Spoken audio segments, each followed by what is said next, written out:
Hello and welcome to my channel.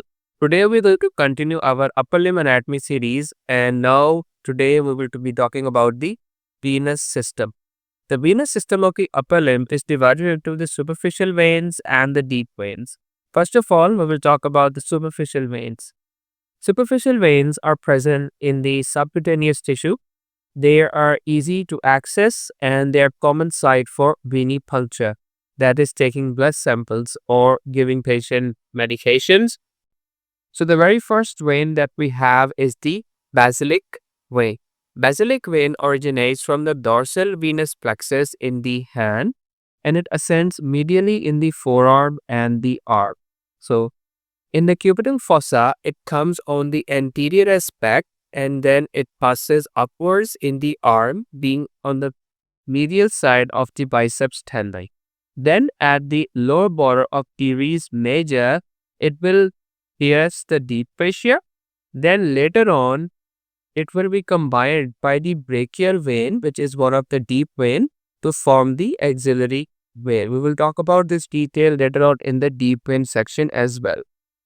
So the second vein, we have the cephalic vein. It again originates from the dorsal venous network, but it is present on the anterolateral aspect of the forearm. Again, it comes on the anterior aspect, but being on the lateral side, it passes through the cubital fossa. Then it is present on the lateral aspect of the biceps in the arm. Now, cephalic vein pierces the deep fascia in the deltopectoral triangle or the deltopectoral groove, which is formed by the deltoid muscle on this side and the pectoralis major muscle on this side. Now, as the cephalic vein pierces the deep fascia at this point, later on it combines or drains, the cephalic vein drains into the axillary vein. So the third vein which we have is the medial cubital vein. It connects the cephalic as well as the basilic vein in the cubital fossa. So as you could see that in the cubital fossa, which is one of the anatomical area, we will talk about this later on as well. Cubital fossa is bounded laterally by the brachioradialis and medially by the pronator teres. Now, in this cubital fossa, the most superficial structure is this median cubital vein, which is connecting the lateral vein, that is the cephalic vein, with the medial aspect vein, that is the basilic vein. Vein is present bicipital, aponeurosis, and then we have the brachial artery present in the cubital fossa. So, going from superficial to the deep, this is the arrangement of structures which is present in this cubital fossa area. So, now we will talk about the deep veins. As the name indicates, they are present deep in the fascia. We have the veni commutantes, which are the paired veins which are present alongside the main arteries. So, the veins which are named according, so this include the radial, ulnar and the brachial veins.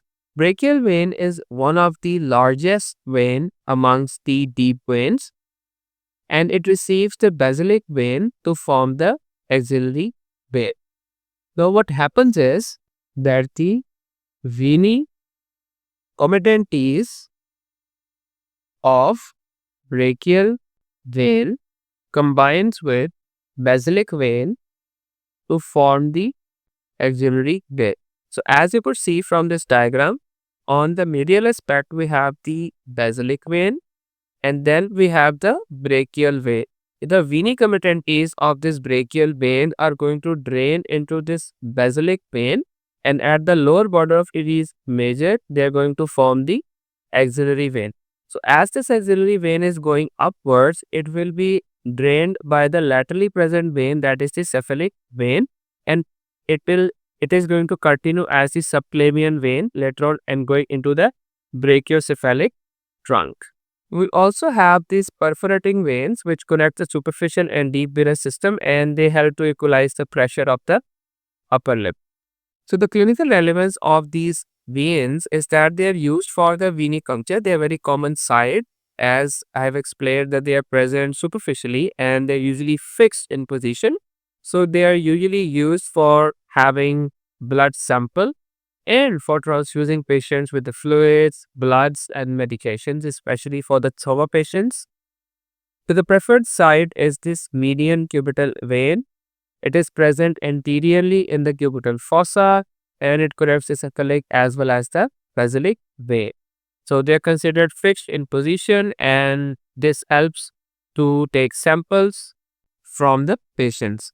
So these are the advantages. You can take some time and make your own notes, as I've already explained these facts before. So thank you very much for watching this video. I hope this has cleared your concept about the venous system of the upper limb. So thank you very much.